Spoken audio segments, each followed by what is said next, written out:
Okay, so on Friday, we completed an example of doing the simplex method using maximization.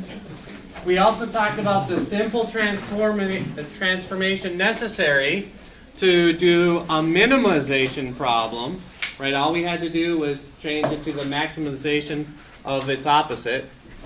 And then we started talking about the next complication to our simplex problems, and that was when we end up with surplus variables rather than slack variables here, right? So if we move this into standard form, we're going to add in a slack variable here, but we're going to subtract off surplus variables here. And if we use the same strategy as we did before, where we made a guess, what would we say our initial guess should be? X and Y are 0, and we've added S1, S2, and S3 to our list of variables. The problem with this, however, was that if X is 0 and Y is 0, this results in S2 being negative 10, right? So it's illegal from our solution space. So how did we begin to deal with that issue then? What did we do to kind of even more complicate the scenario? We added two more, what we're calling artificial variables. Okay, and so in this case, we'll call it A2, and we will go A3 right here. Right, and since we're adding them rather than subtracting them here, now at least we have a set of equations that are legal. They follow our rules. The next thing that we had to do, we already have 0s1, 0s2, and 0s3. What final result do we want the values of A2 and A3 to be? 0. We want them to be 0. So we're going to manipulate this maximization problem to force it to turn A2 and A3 into 0. And what we're going to do for that is we're going to subtract off some giant amount. And you can think of M being as big as you want it to be. A million, a billion, whatever it needs to be to make this drive the value of A2 and A3 to 0. Because if A2 and A3 are 0, this then becomes what our original model was. And so solving this one is identical to solving our original one if we can force A2 and A3 to be 0. If A2 and A3 are non-zero, then it's not the same. Okay, and so that's why we use this big M right here to cause our process to go straight forward. So let's walk through the steps all over again. So this will be practice on doing the simplex method, as well as seeing these artificial variables show up in our computation. So we'll be doing both at the same time. I got a few messages from you last weekend saying, please can you help? I'm sorry I didn't see them until it was too late today to respond to them. So hopefully this will be a good help in that regard. If not, come see me after class today or tomorrow as well. I've got free time tomorrow as well. So, yes. I don't understand how you can get A2 and A3 to not be 0 in the constraints, but 0 in the. Well, we want the final solution for A2 and A3 to be 0, right? So that's why we've added this to our objective function. The only way we can get a really big value is if A2 is 0. Because if A2 is anything other than 0, this is going to be some negative value, right? And A2 has to be positive, so we can't cheat and turn negative A2 to -1 and get a really big value, right? So all our things have to be positive. So the only way this maximization is going to occur is if A2 and A3 are 0. So they have an intermediate value? So they are going to have an intermediate value, absolutely. And so, again, we only have 3 equations here. So we can only have, if we want to be able to solve this set of equations, we can only have 3 non-zero values. So in this case, instead of what we had before, where S1, S2, and S3 were our non-zero values, we need to add 2 more 0 values into the mix. Okay, and that is going to be S1 and S2 we're also going to initially guess are equal to 0. So if X and Y, S1 and S2 are all equal to 0, then initially S1 is going to equal to 8, A2 is going to equal to 10, and A3 is going to equal to 6 here. It's not going to be valid with our initial model, but it is going to be valid according to these constraints. And if we follow our simplex method properly, A2 and A3 will have to turn 0 to get us a good value. And once they do, then we will get a final solution for both of this model and our original model. Yes, Seth. Wait, so S1 is equal to 0? Oh, sorry. I wrote this wrong. Thank you. This is S2 and S3. Oh, okay, that makes sense. Okay, my bad. Thank you. Does including A2 and A3 like move the feasible region temporarily so that it includes 0? Yes, we're basically saying that the feasible region of our adapted solution allows X and Y to be equal to 0. But not for our original model. Okay. So we're like translating. Yes.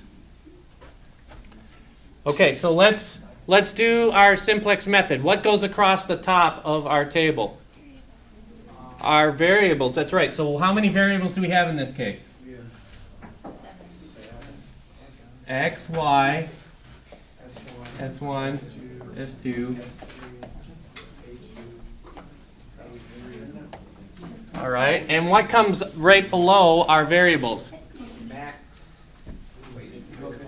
The coefficients of a rejective function, that's right. So what's the coefficient of X? And our coefficient of Y? Of S1?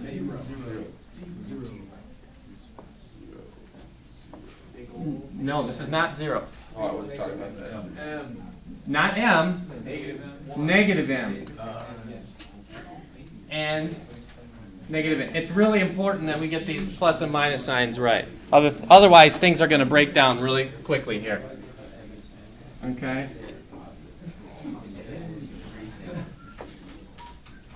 Are they the same? And Yeah, does it doesn't matter? it doesn't matter. It's just got to be some giant number. If I'm going to do negative M in here, if M gets confusing to you, use a giant number. Actually use a giant number in your calculations. Okay? 3 would probably usually be a bad giant number. It has to be big enough that it actually matters. All right? What goes along the left-hand side of this column right here? Our basis, which is? What is the basis? In general, what goes in our basis? Not always, and in fact, in this case, it won't be.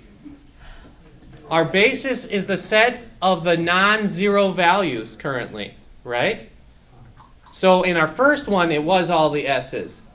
But now it's not, right? We had to assume that S2 and S3 were 0 in order to get things to work with our equations here, right? What are the non-zero values in this modified model right here? S1 still is there, but now it's A2 and A3.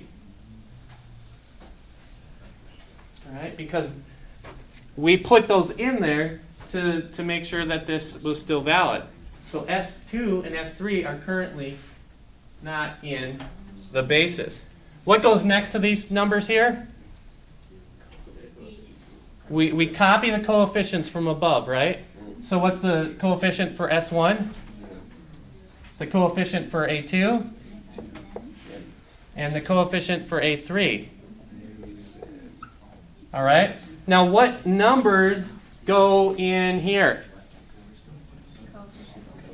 Yeah, it's the coefficients of our actual constraint functions, right? So what is the coefficient of our x variable in our first equation? 1/2. How about for the y in that same equation? How about S1? S2? S3? A2? And A3? And what goes here? Y? It's the right-hand side, right? This is just another representation of that same equation, right? It's just that we didn't have to write x, y, s1, s2, s3, a2, a3, and all the plus signs again, right? It's just a simplification, right? So see if you can fill in faster than me the remaining two rows here, all right?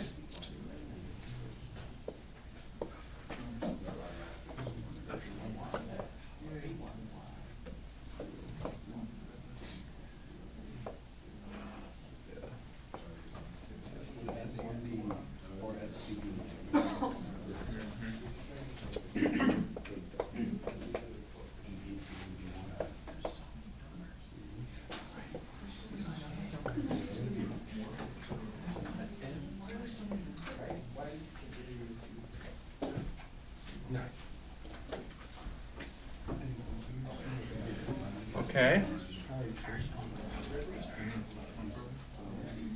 Check me. Make sure I'm right. What's the next row? What do we label that next row? Z sub j. And how do we compute Z sub j?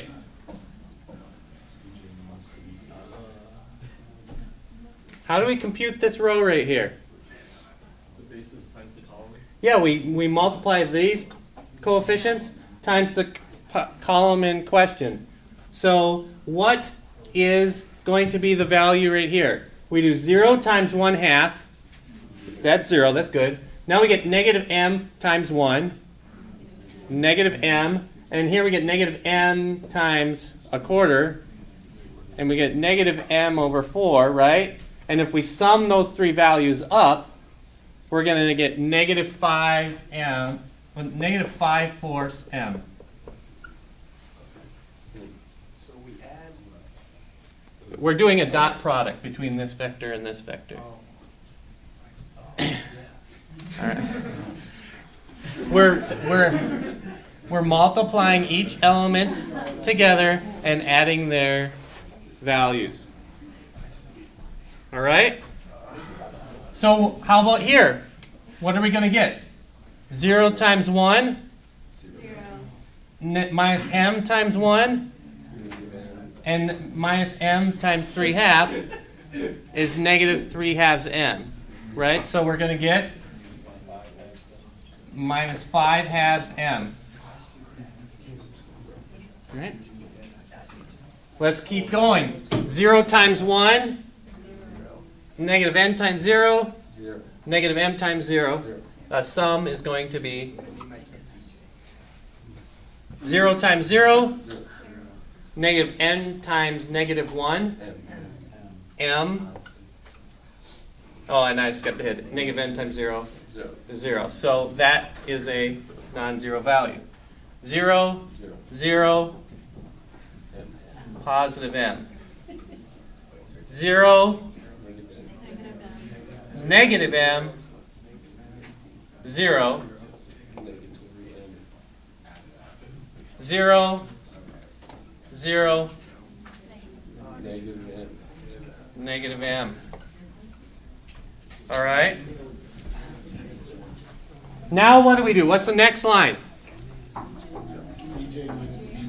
CJ minus ZJ. How do we do that? We subtract this. We subtract this from the top, right? So this is 5 minus this value.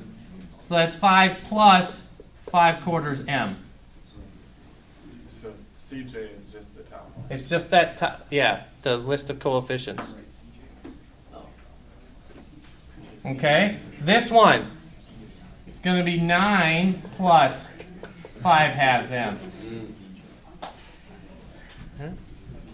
0 minus 0.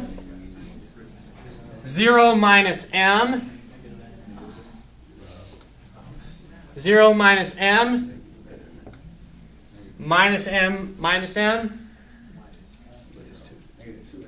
Minus 2m. Minus m minus m. No.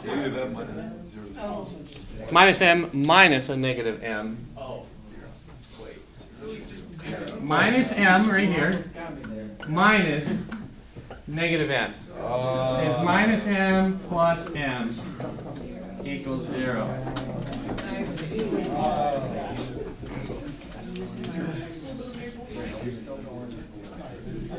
Turns out not to matter in this case. But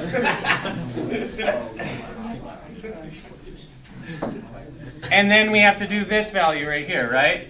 Which is, it could matter, didn't matter in this case. Is minus 16m. Because 0 times 8, 10 times negative n, and 6 times negative n. So 10 minus 10m plus minus 6n gives us negative 16m. Okay, so we got a great optimization going on here. It's negative, right? All right.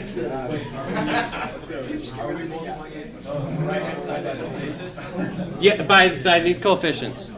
Yep. Because remember, this value is the value that S1 currently holds, right? Currently, with our initial guess, because x is 0, y is 0, and S1 is the only other thing that's in here, so S1 is 8. Right. X is 0, y is 0, S2 is 0, so that means A2 has to be 10. X is 0, y is 0, S3 is 0, so that means A3 is 6. So if we plug these values into our objective function, it it is these numbers multiplied by these, just like we did with every other column. It gets you the same thing. S1's coefficient is 0. A2's coefficient is minus m. A3's coefficient is minus m. Their values are 8, 10, and 6. And you multiply the coefficients with the values for these variables together. So the current value of our objective function is minus 16m right here. All right? What's the next step in our simplex method?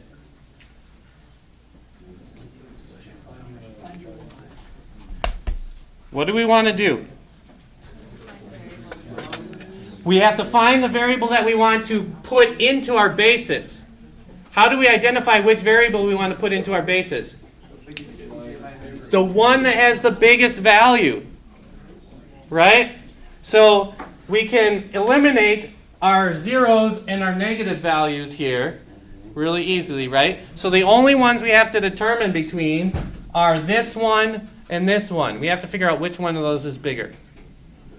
Okay? So which one's going to be... The 5 and the 9 don't matter. Make m a million, right? It doesn't matter if you add a little bit more, 5 or 9 to that. It doesn't matter. What matters are these fractions right here. Which one's the bigger fraction, 5/2 or 5/4? 5/2, so that means that this one is going to be the largest value. So we're going to go ahead and we're going to stick y into our basis. But if we're going to stick y into our basis, we have to identify one of these variables to remove in its place. Or for y to remove. How do we identify whether y should replace S1, A2, or A3? Yeah. We divide the right-hand side by the coefficient. Right. We divide this right-hand side by which coefficient? The y coefficient, because that's the one that's going to go in there.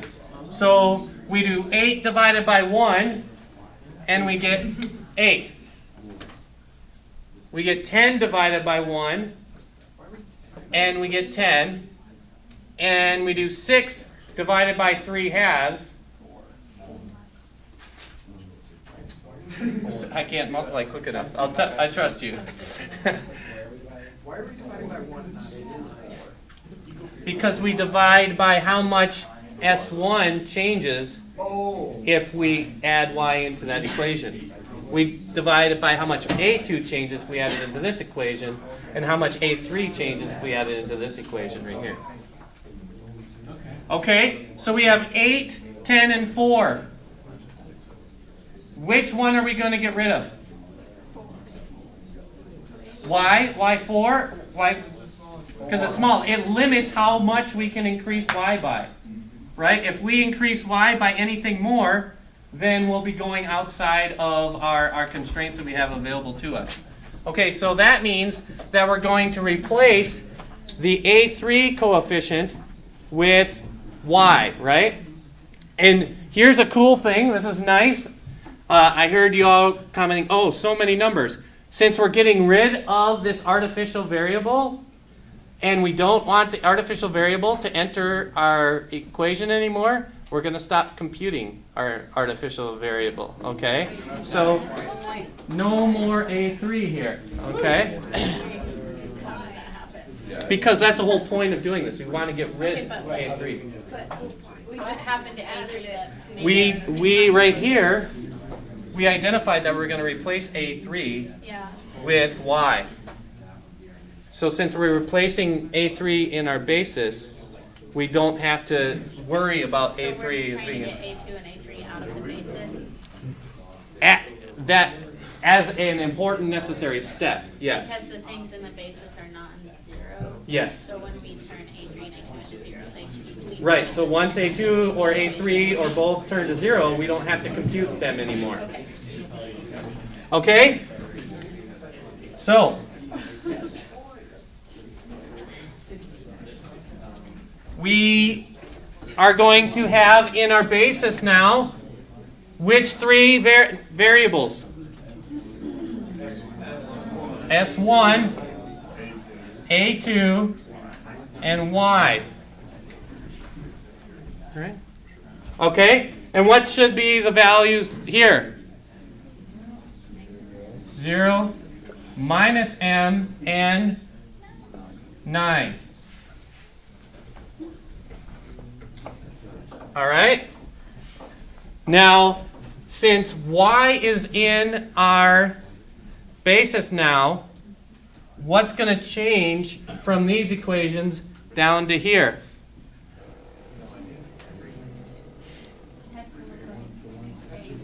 It needs to be what we call a unit vector. In other words, it has to have 0, 0, 1, or 0, 1, 0, or 1, 0, 0. Which one is it going to have? How do you know? It's replacing A3, so it has to have the same look as A3 does, right? So the Y, we're going to want it to become 0, 0, 1 right here. Right? S1 and A2 better stay the same, so I'll just keep them in there. 1, 0, 0, and A2, 0, 1, 0. If those change, we have problems. Okay, we did something wrong. So we need to transform this bottom equation from having 3/2 as this coefficient to having 1 as its coefficient. So how do we transform 3/2 to 1? Yes, we multiply by 2/3. Right? We want to transform this 3/2 coefficient to be a 1 coefficient right here. So we're going to multiply this by 3/2. Right? So in fact, we're going to multiply the entire equation by, multiply it by 2/3, right? So what's 1/4 times 2/3? 1/6. 3/2 times 2/3 better give us this 1, right? 0 times 2/3 gives us a 0. 0 times 2/3 gives us a 0. -1 times 2/3 gives us -2/3. And 0 times 2/3 gives us a 0. And technically, we could put a 2/3 here, but... And then 6 times 2/3 gets us 4, which we didn't have to calculate because we knew it already from this 4 here.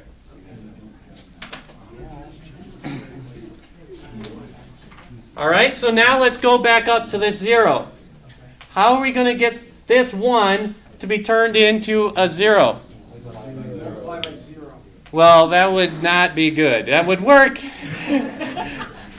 It would work for turning it into a 0. It would not work for getting us a solution to a problem. All right? We have to subtract 1. We've got a 1 available to us right here. So we're going to take this equation and we're going to subtract this equation from it. Okay? This equation, and we're going to subtract this equation from it. It's important that we use this equation. If we don't use this equation, if we use some other equation, it's going to mess up these zeros that we have in there. Okay? And we need to keep them zeros. Are you using it because we just computed it? Yes. Yes. Okay? So let's do this equation. We subtract this equation, and that's going to be our new equation here. So what's 1/2 minus 1/6? 1/3. So that's 6/12 minus 2/12. 4/12 is 1/3. Okay? 1 minus 1 is 0. 1 minus 0 is 1. 0 minus 0? 0 minus 2/3. Positive 2/3. And 0 minus 0 gets us the 0 that we want. Okay? Now we want to turn this 1 into a 0. Do you want to do the right-hand side? Yes, thank you. What is 8 minus 4? 4. All right. So we want to turn this 1 into a 0. Yes, Sam. How did we get that 1/3 over there? This 1/3? Because it was 1/2 from here minus 1/6 from here. And that's 6/12 minus 2/12 equals 4/12 equals 1/3. I was trying to figure out which line you were using. Yeah, so we're subtracting this one the whole way through. In fact, we're going to do the same thing for this line. Because we have a 1 here, we're going to subtract a 1 to get that 0, right? So what's 1 minus 1/6? 5/6. 1 minus 1 gets us our 0. 0 minus 0 gets us our 0. Minus 1 minus 0 gives us minus 1. 0 minus 2/3. Minus -2/3 is positive 2/3. 1 minus 0 gives us the 1 that we need. We can ignore this. And 10 minus 4 is 6. All right. What's the next thing we do? CJ. ZJ. Okay, how do we compute ZJ?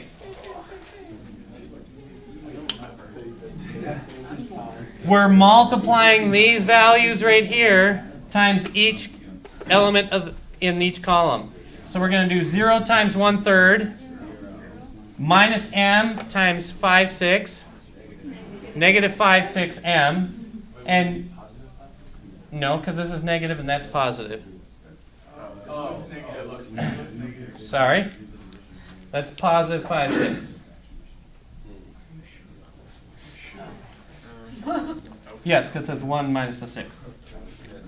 Okay, so negative 5/6m, and what's 9 times 1/6? 3/2. So we will get 3/2 minus 5/6m.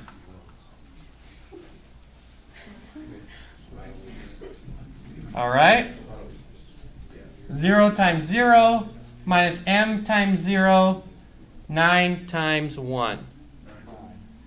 That one was easy, right? 0 times 1 minus m times 0, 9 times 0. That one also was easy. Okay? 0 times 0 minus m times minus 1, m, and then we have another 0 here. So this is a positive m. This becomes 0. This is minus 2/3 m. And this is negative 6. So negative 6 minus 2/3 m. Okay? This is a 0. This is a minus m. And this is a 0. And then our current value is 36 minus 6m. So it still is really negative, right? But it's less negative than it was. So we moved in the right direction. Okay? What do we do now? CJ minus ZJ.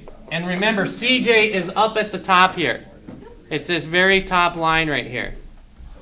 So this is going to be, I'll turn this into halves. 5 is 10/2, right? So 10/2 minus 3/2 gets us 7/2 plus 5/6m. Yes? So why does it change to plus? Because we're subtracting this whole quantity. So when we subtract negative 5/6m, that's how it becomes positive 5/6m. Okay? What's this one? 9 minus 9? That's easy. 0. More of those, right? 0 minus 0? 0 minus m? 0 minus this quantity? 6 plus 2/3 m. And minus m subtracting off minus m is going to be 0. All right? So now, what do we do?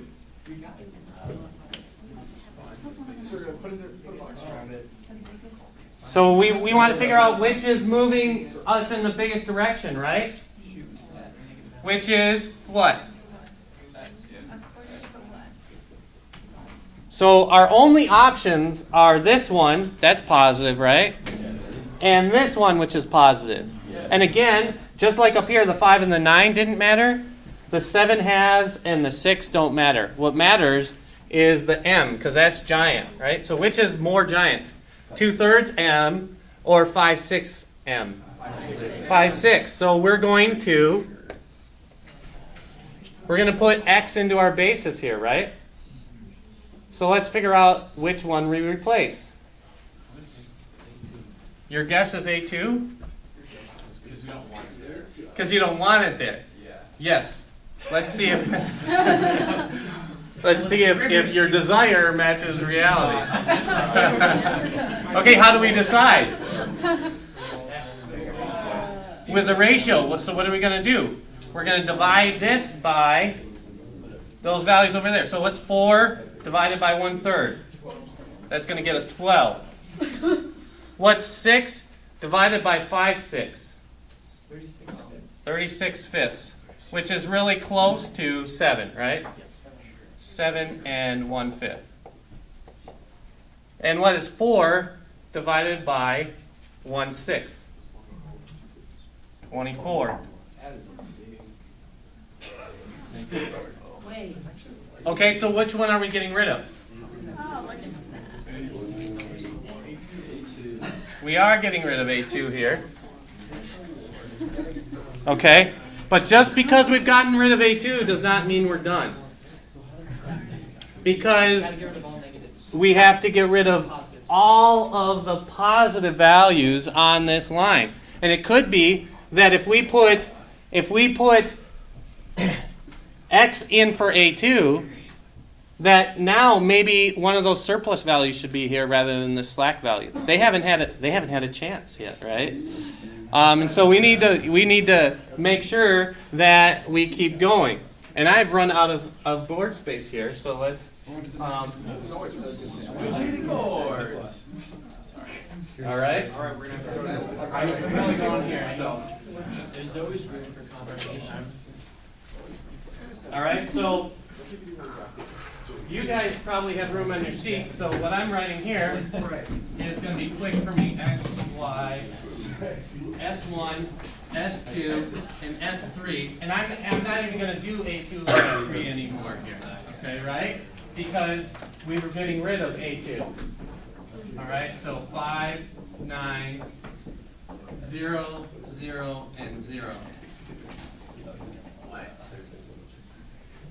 You'll have an A2 and A3 column because you're continuing it from the top of the page, but I'm not here. What is our new basis here? It's going to be X and then Y. All right, and what are the coefficients that we put in here?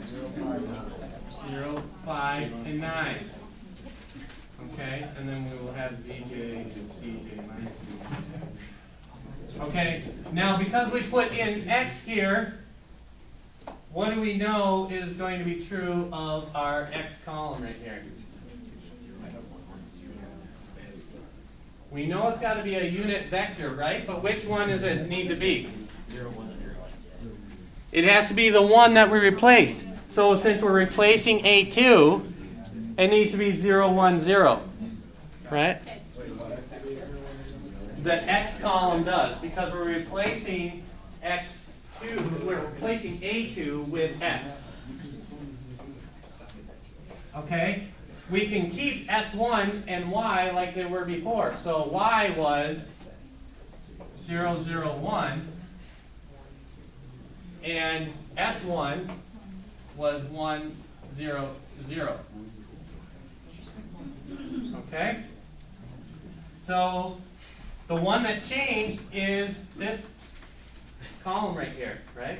It was 1/3, 5/6, 1/6, and now we need to transform it to 0, 1, 0. So how do we transform what was a 5/6 into a 1 here? We multiply it by 6/5. So we're going to multiply our entire equation by 6/5. So 5/6 times 6/5 gets us our 1. We're getting these zeros because 0 times 6/5 remains 0. Now we're multiplying in S2. It was -1. We multiply that by 6/5. We get -6/5 here. And then S3 is 2/3, right? 2/3 times 6/5 equals 12/15 equals 4/5, right? Yeah.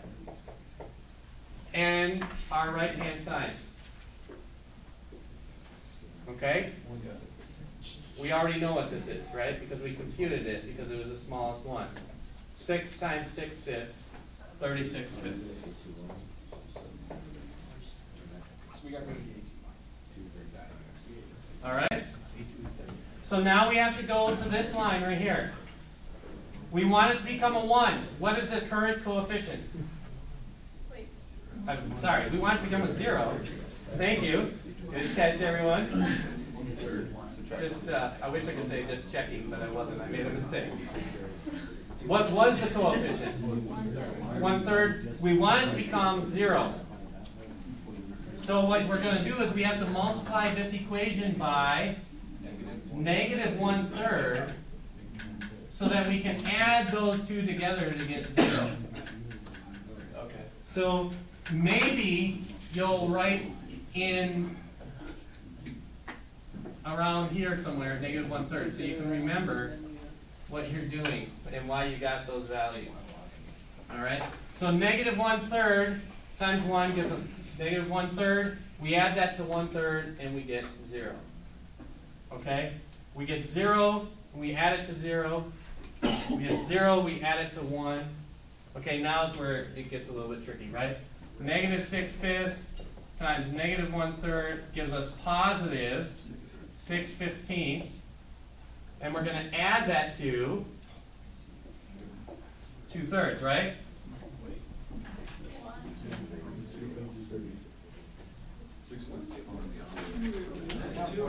Right here, right?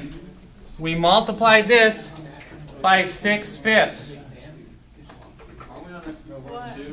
We're That still- says 3. Still good. That says 3, we're on a 2.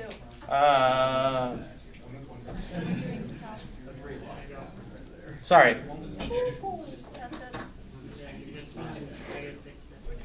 So S1, oh, we should be right here, right? Yeah.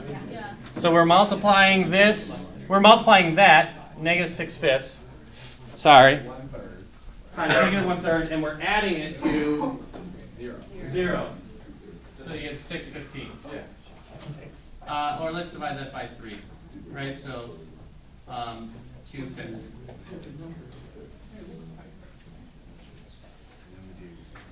Okay, and then we get 4/5 times -1/3 gets us -4/15. And we add that to 0, right? No, to 2/3. Losing that column is killing me. Here. Plus 2/3.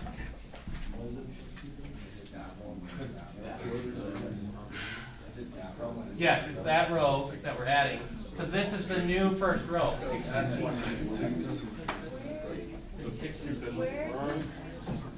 Okay, so what we're doing, Wait. we're trying to replace this value right here, which was 2/3, Yes. right? Yes. So we have 4/5. We multiply it by -1/3 because that's what we're doing to get this row to 0. So 4/5 times -1/3 gets us -4/15. And then we add it to what was already there, which was the 2/3. So you get -4/15 plus 10/15. 6/15. No, it's 6. 2/3 is 10/15. Oh. So for a total of 6/15, which equals 2/5 again. Try not to ruin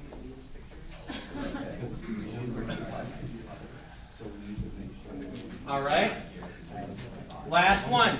36/5 times -1/3 equals -12/5.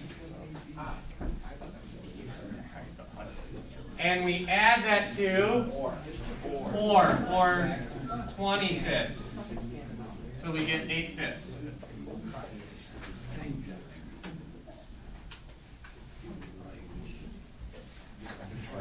All right. Last row here. We want a 0 here. What is the current coefficient? 1/6. So we're going to have to multiply this by -1/6.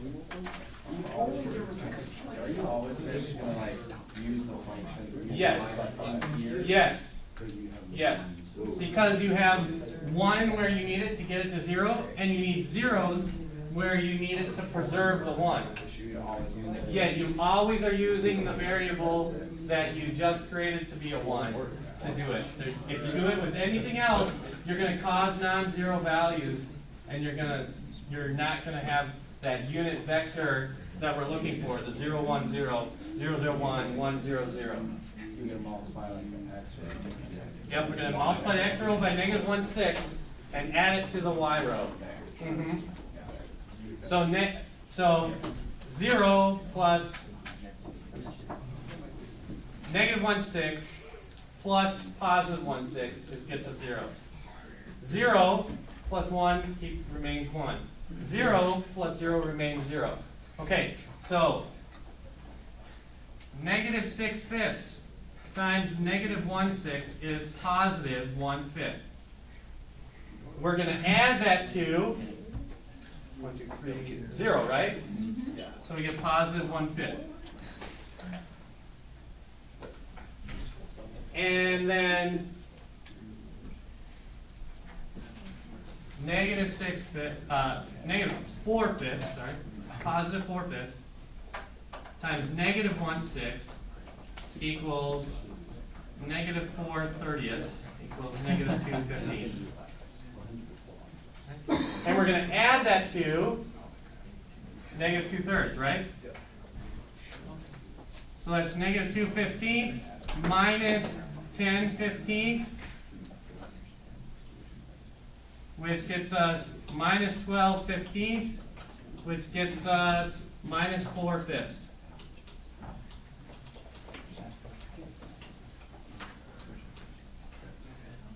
Then finally we have to do the right-hand side. So 36/5 times negative 1/6 is negative 6/5. And we're going to add that to 4, which is 20/5, right? Equals 14/5.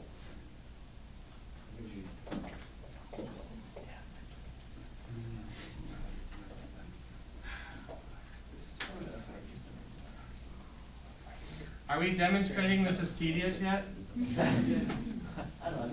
think we should add a couple more variables. We can do this like 4 more times. Okay, what do we do now? Dot product. ZJ, right? Okay, so 0, 5, 0.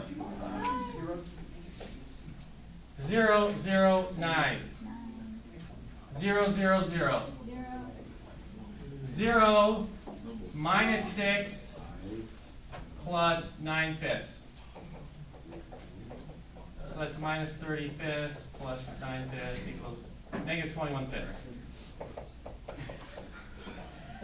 Right? 0, 4, and 36/5. So 20/5 minus 36/5 minus 16/5.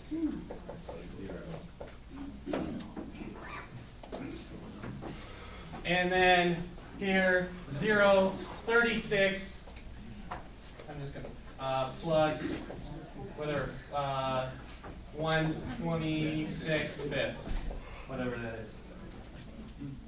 We have a positive value. Yeah! All right? Somebody call. I think that's 2 more